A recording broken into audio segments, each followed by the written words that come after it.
بسم الله الرحمن الرحيم. عن عبد الله بن عمرو بن عاص رضي الله عنهما قال قال رسول الله صلى الله عليه وسلم إن الله سيخلص رجلا من أمتي على رؤوس الخلائق يوم القيامة فينشر له 99 سجلا. ایک حدیث پاک ہے، تھوڑی سی تفصیل ہے، بڑی آ رہی ہے. اس حدیث کو حدیث بطاقہ کہتے ہیں، حدیث سجلات بھی کہتے ہیں. واقعہ کیا ہے کہ قیامت کے روز جہاں پوری دنیا کے لوگ جمع ہوں گے، سارا محشر میں سب جمع ہو کر اللہ تعالیٰ کے سامنے رہیں گے تو حساب کتاب شروع ہوگا. کسی کا کوئی حساب ہوگا، کسی کا کچھ ہوگا، الگ الگ انداز میں حساب کتاب چلتا رہے گا. ان ہزاروں لوگوں کے سامنے میں لاکھوں لوگ ہوں گے، کروڑوں ہوں گے وہاں، تو ان کروڑوں لوگوں کے سامنے میں ایک آدمی بلایا جائے گا. ظاہر ہے کہ انسان جو بھی کام کرتا ہے اس کو فرشتے لکھتے ہیں، کرامن کاتبین.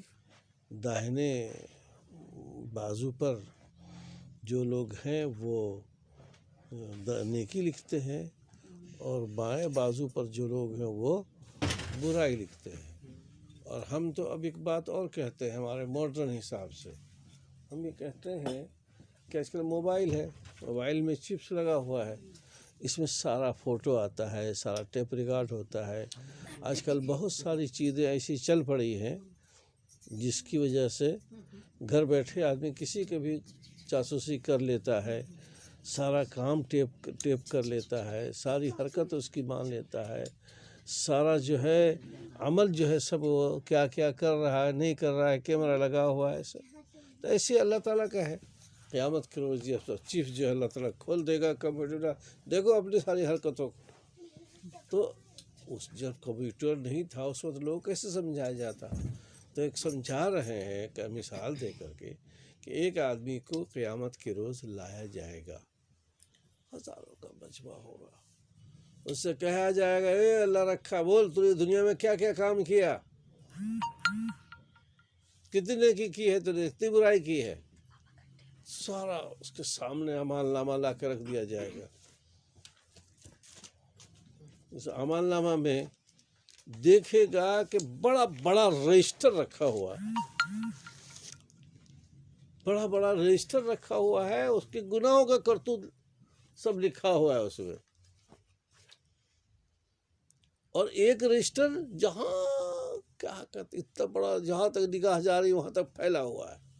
ارے بھائی اگر ہم 60 سال کا حساب لکھیں، روزانہ کا لکھے، بندہ نے صبح سوتا رہا، نماز نہیں پڑھی، صبح سو کر اٹھ رہا تو اس نے جو ہے اللہ کی ناشکری کی، کھانا کھایا اللہ کا شکر ادا نہیں کیا، پھر اس نے نماز نہیں پڑھی، بے ڈھنگا پر چلا گیا. اگر دن بھر کا اس کا رپورٹ لکھیں گے تو کم سے کم 10-15 صفحہ تو ہو ہی جائے گا. تو ایسے ہی اللہ تعالیٰ جب لکھوا فرشتوں سے لکھا ہوا رہے گا تو اتنا دور تک رہے گا، اتنا دور تک رہے گا کہ مت پوچھو، دور تک اس کا رجسٹر نظر آئے گا. دیکھتے دیکھتے دیکھتے سب کچھ کہے گا او تم کو کسی پہ آبجیکشن ہے؟ اللہ کے یہاں ظلم نہیں ہے، پوچھتا ہے اللہ تعالیٰ. آبجیکشن ہے اس میں کسی رجسٹر پر تمہارا نہیں ہو، بھول کسی کا آ گیا ہو، یا تمہارا کوئی گناہ ایسا نہیں جو تم نے کیا نہیں ہے اور تم لکھا گیا ہو؟ نہیں اللہ ایسا کچھ نہیں ہے، سب کچھ صحیح ہے. جی دیکھ لو میرے فرشتوں نے تمہارے پر کوئی ظلم تو نہیں کیا، تم نے نہیں کیا ہوگا کوئی غلام، کوئی حساب اور کوئی گناہ، اور انہوں نے لکھ دیا ہو کہ نہیں اللہ سب کچھ صحیح ہے، واقعی میں گناہ گار بندہ تھا اور مجھ سے گناہ ہے. چلو ٹھیک ہے، تمہارا ہے، یہ کوئی عذر ہے تمہارے پاس، تم نے گناہ جو نہیں کیا، گناہ کیا ہے؟ نہیں اللہ کوئی عذر نہیں ہے. غلطی سے انسان دنیا کے اندر محبت میں اور دنیا کی شیطانی میں اور ادھر الجھ کر کے میں جو ہوں یہ سب حرکتیں کرتا رہا اور گناہ ہو گیا مجھ سے. کوئی بہانہ نہیں ہے، تو بس دنیا کے کھلونے میں جا کر کے الجھتا رہا، میں ایسا کرتا رہا. اس کے بعد اللہ پوچھے گا کچھ نہیں کی، نہیں کوئی نیکی نہیں ہے. اللہ کہے گا نہیں سنو، میرے یہاں تمہاری ایک نیکی ہے، میرے یہاں ظلم نہیں ہوگا. تمہارا جتنا گناہ ہے وہ سب رکھا ہوا ہے رجسٹر میں، محفوظ ہے تمہارے سامنے میں، دیکھ لو. اور تمہاری ایک نیکی بھی ہے، وہ بھی رکھا ہوا ہے، دیکھ لو. اللہ کہے گا سارا یہاں سے وہاں تک جو رجسٹر بھرا پڑا ہے، اتنی ساری دنیا لگی ہوئی ہے، اتنی رجسٹر کے مقابلے میں ایک چھوٹا سا پرچہ، کیا اس کو پرچہ کہتے ہیں ہم لوگ، چھوٹا سا پرچہ ہوتا ہے، اسی کو عربی میں کہتے ہیں بطاقہ کہتے ہیں. اللہ کہے گا ایک چھوٹا سا پرچہ ہے تمہارا، اس میں کچھ لکھا ہوا ہے، وہ بھی لائیں گے. اے اللہ، اتنے سارے رجسٹر کے مقابلے میں چھوٹا سا پرچہ کیا ہوگا؟ کہ نہیں میرے یہاں ظلم نہیں، انصاف ہوگا. دیکھتے ہیں تمہارا پرچہ کتنا بڑا بھاری ہوتا ہے. تو ایک پلے میں سب رجسٹر رکھا جائے گا، پلہ کتنا بڑا ہوگا معلوم نہیں، اللہ ہی جانتا ہے. ایک پلے میں سارا حساب رجسٹر رکھا جائے گا، اور ایک پلے میں چھوٹا سا پرچہ رکھا جائے گا جس میں لکھا ہوگا اشہد ان لا الہ الا اللہ و اشہد ان محمد عبدہ ورسولہ. جو اصل ایمان ہے، اللہ پر ایمان اور اللہ کے رسول کی نبوت رسالت کا اعتراف، یہیں سے شروع ہوتا ہے سارا. اللہ پر ایمان لانا اور اللہ کے رسول کو مان لینا، اس کی اطاعت کرنا. یہ دو جملہ اس میں لکھا ہوا چھوٹے سے پرچے میں. جب ڈالا جائے گا اس پہ پلے میں، تو یہ جس پہ اس کا وہ ہے کلمہ ہے، اعتراف ہے، ایمان ہے، یہ بھاری ہو جائے گا. اور جتنے رجسٹر ہیں اس کے سارے ہزاروں کے حساب سے وہ سب کے سب اوپر اٹھ جائے گا کہ اللہ کیا ہے بھائی، تیرے ساتھ ظلم نہیں ہوگا، اللہ کے انصاف ہوگا. یہ ایک کلمہ تیرا تھا، ایمان تو لایا تھا، اس ایمان کی بدولت اب مقابلہ کس کا ہے؟ ایک طرف اللہ کا نام ہے، ایک طرف ہزاروں رجسٹر پر رکھے ہوئے. اللہ کا نام کے مقابلے میں کوئی برابر نہیں ہو سکتا، لہذا اللہ کا نام بھاری ہو جائے گا، غالب ہو جائے گا. یہ ہے حدیث کے خلاصہ. اس سے بہت ساری باتیں معلوم ہوتی ہے. ایک تو یہ ہے کہ اللہ کے یہاں ظلم نہیں ہوگا. کوئی بندہ کتنا بھی گنہگار ہو، لیکن اس کی ایک نیکی بھی ہے تو وہ بھی لا کے اللہ تعالیٰ پیش کرے گا اور نیکی رکھی جائے گی. اور اللہ تعالیٰ اتنا رحیم ہے، اتنا رحیم ہے کہ بندوں کے ساتھ رحم کا معاملہ فرماتا ہے. دوسری بات یہ معلوم ہو رہی ہے، بندہ سے پوچھے گا اللہ تعالیٰ، جیسے کورٹ میں پوچھتے ہیں ہاں بھائی تم نے جرم کیا ہے نہیں کیا ہے، کیوں کیا تھا، کیا وجہ تھی اس کی، کوئی بہانہ تھا تمہارے پاس، ایسی دلیل کے ساتھ پوچھا جائے گا. ہاں بھائی کوئی تم اپنی رجسٹر کا انکار کرتے ہو، خیر نہیں اللہ میں نے کیا ہے گناہ. کوئی بہانہ ہے تمہارے پاس؟ نہیں اللہ کوئی بہانہ نہیں ہے، دور تھا دولت کا، کھیل کود میں سارے گناہ ہم کرتے رہے، ہمیں پتہ ہی نہیں چلا اور زندگی ختم ہو گئی. چلو ٹھیک ہے، تیرے گناہ ایک طرف ہے، تو نے کلمہ پڑھا تھا، اللہ پر ایمان لایا تھا، اللہ کے رسول کو مانا تھا اور اس کی تصدیق کی تھی، چلو یہ بھی تو تیری ایک نیکی ہے، ایک نیکی رکھی جائے گی. اب سمجھو اللہ کا نام یہاں تو پورا وہ ہے اشہد ان لا الہ الا اللہ و اشہد ان محمد عبدہ رسولہ، لیکن اس میں ایک ہی چیز تو ہے، اللہ کا نام. لفظ اللہ اتنا بھاری ہے، اتنا بھاری ہے، اتنا بھاری ہے کہ اس کے مقابلے میں دنیا کا کوئی بھی وزن مقابلہ نہیں کر سکتا.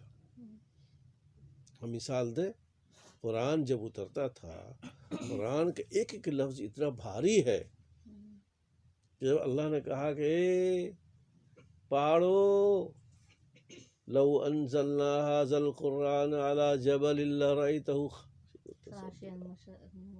ارے لوگو اس قرآن کو ہم نے کہا پہاڑ سے، سب سے بھاری تو پہاڑ ہے، مضبوط ہے، کہ یہ پہاڑ تمہارے پر اتار دیں کہ نہیں. اگر پہاڑ پر قرآن اترتا تو چور چور ہو جاتا، جیسے پتھر پہ کوئی بھاری چیز پڑ جائے تو پتھر چور چور ہو جاتا ہے، تو پہاڑ بھی چور چور ہو جاتا ہے. آسمان زمین دنیا کے بھاری بھاری مخلوق کسی نے کیوں؟ اللہ کی وحی، اللہ کا کلام، قرآن کا ایک ایک لفظ بہت بھاری ہے.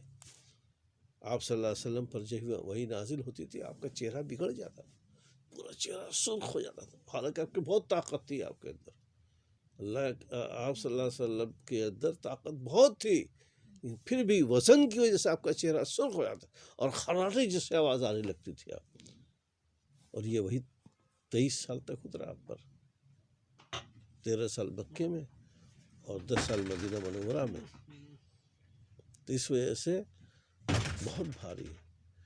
یہ بتلایا گیا امید ہے مومن بندے کے لیے کہ گناہ چاہے کتنا بھی ہو، لیکن اللہ تعالیٰ کے یہاں اگر کوئی نیکی ہے اور نیکی میں اللہ کا نام ہے تو انسان کامیاب ہوگا۔ اب اس کا خلاصہ، اب یہ خلاصہ تھا، اب دیکھو کیا ہے۔ حضرت عبداللہ بن عمر بن عاص رضی اللہ عنہما فرماتے ہیں، فرمایا رسول اکرم صلی اللہ علیہ وسلم نے، اللہ تعالیٰ پیش کرے گا، حاضر کرے گا ایک آدمی کو میری امت میں سے، آپ صلی اللہ امت میں سے۔ یہ خوبی امت محمدیہ کی ہے، یاد رکھنا، اوروں کی نہیں ہے، اوروں کو تو سخت حساب ہوگا۔ میری امت میں سے مخلوقات کے سامنے میں قیامت کے دن، اور پھیلا دے گا اس کے سامنے 99 رجسٹر ہوگا، اس کے 99 سال اس کی عمر ہوگی، ہر سال کی ایک عمر، ایک رجسٹر۔ کیا وہی میں نے بتایا کہ بھائی اگر صبح سے شام تک لکھا جائے تو آدمی کا 15 20 50 صفحہ ہو جاتا ہے، تو 99 رجسٹر پھیلا دیا جائے گا، اور ہر رجسٹر نگاہ کے پہنچنے کے برابر۔ ہم لوگ کہاں تک دیکھ سکتے ہیں؟ مشکل سے جعفرآباد نظر آئے گا، نہیں، میدان میں جا کر دیکھو، وہ 2 کلو 3 کلومیٹر تک جو ہے نگاہ جاتی ہے، کسی کی بہت اچھی نگاہ ہو تو اور دور تک جائے گی، جہاں تک نگاہ جا رہی اتنا دور تک اس کا رجسٹر ہوگا گناہوں کا، 99 رجسٹر۔ اللہ تعالیٰ پوچھے گا، فرمائے گا اتنکر من ھذا شیئا، ارے اس میں سے کسی کا تم انکار کرتے ہو؟ یہ تمہارے گناہوں کا رجسٹر نہیں ہے؟ کوئی غلطی سے آ گیا ہے، بھٹک گیا ہے، کسی نے اس میں گھسا دیا ہے؟ نہیں کہے گا، وہ کہے نہیں اللہ نہیں، ایسا نہیں۔ پھر پوچھے گا اظلم کا کتبۃ الحافظون، میرے جو فرشتے لکھنے والے تھے گناہوں کو اور نیکیوں کو، تم پر ظلم کیا ہے؟ کوئی ایسا حساب لکھ دیا کیا، کمپیوٹر میں ٹیپ ہو گیا ہے جو تم نے کیا نہیں ہے لکھا گیا؟ وہ کہے گا نہیں یار، جب وہ مان لے گا کہ میں نے گناہ کیا ہے اور میرے سارے گناہ کے رجسٹر ہیں یہ، تو اللہ پوچھے گا کیا تمہارے پاس کوئی عذر ہے؟ وہ کہے گا نہیں یار، کوئی عذر نہیں ہے، تو میری غلطی تھی، دنیا میں جانے کے بعد کھیل کود میں پھنس گئے، موبائل مل گیا تو موبائل ہی چلاتے رہ گئے، سائیکل مل گئی تو سائیکل چلاتے رہ گئے، دولت مل گئی تو دولت کے کھیل میں ہم لوگ مست ہو گئے، اس سے گناہ ہو گیا، اللہ غلطی ہو گئی۔ تب اللہ تعالیٰ فرمائے گا چلو کوئی نیکی ہے؟ کہ ہاں میرے پاس تیرے کی نیکی، اللہ کے پاس ہے نیکی جمع، کہ میرے پاس تیری ایک نیکی ہے اور تیرے اوپر کوئی ظلم نہیں ہوگا۔ تو ایک چھوٹا سا پرچہ، ہم پرچہ کہتے ہیں، عربی بطاقہ کہتے ہیں، اس لیے اس حدیث کا نام حدیث بطاقہ، اور اس حدیث بطاقہ سے اللہ کی رحمت سمجھ میں آتی ہے، آپ صلی اللہ علیہ وسلم امتی کی خصوصیت سمجھ میں آتی ہے کہ اللہ تعالیٰ اپنے حبیب صلی اللہ علیہ وسلم کے امتی کے ساتھ کتنا بڑا کرم کرے گا کہ ایک طرف 99 رجسٹر ہے، ایک طرف اس کا ایمان کا 2 کلمہ ہے، 2 جملہ ہے۔ تو اللہ فرمائے گا ہاں میرے پاس ایک پرچہ ہے، وہ نکالا جائے گا، جس میں کیا لکھا ہوگا؟ اشہد ان لا الہ الا اللہ واشہد ان محمدًا عبدہ ورسولہ۔ ایک توحید ہے، میں گواہی دیتا ہوں میں کہ اللہ کے سوا کوئی معبود نہیں ہے، اور میں گواہی دیتا ہوں کہ محمد صلی اللہ علیہ وسلم اللہ کے بندے، ان کے رسول ہیں۔ چنانچہ فرشتہ اللہ تعالیٰ حکم دے گا چلو جی تولو اس کے رجسٹر کو، گناہ کو، اور اس پرچے کو نیکی کو تولو، ترازو رکھو۔ وہ بندہ کہے گا اے اللہ، یہ اتنا دور، اتنا بڑا رجسٹر جہاں تک نگاہ جا رہی ہے، اور اس کے مقابلے میں کتنا ہے ہمارا نیکی؟ ایک نیکی ہے، چھوٹا سا پرچہ، کیا مقابلہ ہے دونوں کا؟ اللہ کہے گا نہیں، میرے یہاں ظلم نہیں ہوتا ہے، تولا جائے گا۔ اللہ کہے گا چلو ترازو لاؤ، وہ کہے گا اے اللہ، اس پرچے کی ان رجسٹر کے سامنے کیا حیثیت ہے؟ اللہ کہے گا نہیں آج تیرے پر ظلم نہیں ہوگا۔ یہ کیسے بات کر رہے ہو؟ دونوں کا وزن دیکھا جائے گا، یہ رجسٹر ہے 99 ہے، یہاں سے وہاں تک ہے، لیکن اس کی کیا اہمیت ہے تمہیں تو پتہ نہیں ہے۔ برابری مقابلہ کیا جائے گا، تولا جائے گا، دیکھا جائے گا کس کا وزن زیادہ ہوتا ہے۔ چنانچہ ایک پلے میں، پلہ بھی کہتے ہیں، پلڑا بھی کہتے ہیں، ایک پلڑے میں 99 رجسٹر رکھا جائے گا۔ بات بھاری ہے، پوری دنیا ہو گیا اسی میں، پورا محل ہی آ گیا سب۔ اور دوسرے پلڑے میں یہ چھوٹا سا پرچہ رکھا جائے گا۔ حدیث میں آتا ہے فتاشت السجلات، یہ جو رجسٹر والا پلہ ہے یہ اٹھ جائے گا، اور ایک چھوٹا سا پرچہ جو پرچی ڈالا تھا جس میں، وہ ایمان اور رسالت والا پلڑا جھک جائے گا۔ خلاصہ کیا نکلا؟ فلا یثقل مع اسم اللہ احد، اللہ کے نام کے مقابلے میں کوئی چیز بھاری نہیں ہو سکتی۔ اللہ کا نام کہیں بھائی، ہم لوگ اللہ کا نام ٹھیک سے لیتے نہیں ہیں، صحیح معنی میں دل کی وہ عظمت، اللہ کی وہ بڑائی، اللہ کی وہ تمام خوبیاں، اچھائیاں، اور اس یقین کے ساتھ کہے اللہ، اس بولنے کا اتنا وزن ہے کہ چاروں طرف رحمت کے فرشتے ہوتے ہیں۔ آدمی دیکھو جب گناہ کرتا ہے، جیسے پولوشن ہے، ایسے جب گناہ کرتا ہے تو اس گناہ کے نحوست پھیلتی ہے علاقے میں، اور جب آدمی قرآن پڑھتا ہے اس قرآن کی نورانیت برکت پھیلتی ہے پورے علاقے میں۔ تو ایک لفظ اللہ میں اتنا بھاری ہے اللہ کہ اس کے مقابلے میں 99 رجسٹر بھی برابر نہیں ہو سکتا۔ ٹھیک ایسے ہی سمجھ لو کہ قرآن کریم ہم جو پڑھتے ہیں نا، اللہ نے اس کو آسان بنا دیا ہے۔ ایک آیت چھوٹی سی قرآن کی اگر کوئی ہو، اس کا مقابلہ بھی دنیا کی کوئی چیز نہیں کر سکتی، کیونکہ اللہ کا کلام ہے یہ۔ تو ایسے ہی اللہ کے کوئی نام ہو، اللہ کے نام کی کوئی دعا ہو، کوئی تسبیح، ہم یہ پڑھتے ہیں نا سبحان اللہ، کتنا چھوٹا سا لگتا ہے سبحان اللہ، لیکن یہ اتنا بھاری ہے جب اللہ کی پاکی بیان کرتے ہیں کہ اس کے مقابلے میں دنیا کی ساری چیزیں سب ہلکی ہو جاتی۔ اس لیے کبھی بھی کوئی وظیفہ ہے، کوئی دعا ہے، کوئی تسبیح ہے، یہ سب جہاں اللہ کا نام ہے، یہ سب بہت وزنی ہوتا ہے، ہم لوگ محسوس نہیں کر پاتے، لیکن یہ اتنا ہوتا ہے کہ فرشتے اس کو اٹھا کے لے جاتے ہیں صاحب۔ اللہ کے نام کے مقابلے میں کوئی چیز نہیں ہو سکتی ہے۔ دنیا میں ہماری آنکھوں پر دوسرا چشمہ ہے، دکھائی نہیں دیتا، ہمیں سمجھ میں نہیں آتا، لیکن قیامت کے روز یہ پردہ ہٹ جائے گا، اللہ کے کلمے کی وہ بھی سب چیز آئے گی سمجھ میں، برائیوں کی جو حقیقت ہے وہ بھی دکھائی دے گی، کون برائی کس شکل میں کیسے کیا ہے، تو اس وجہ سے وہاں صاف دکھائی دے گا، سب سامنے ہو جائے گا۔ لیکن یہ حقیقت رہے گی کہ اللہ کے نام کے مقابلے میں کوئی چیز نہیں ہے۔ اللہ تعالی ہم سب کو جو ہے نیک اعمال کی توفیق عطا فرمائے۔ بسم اللہ۔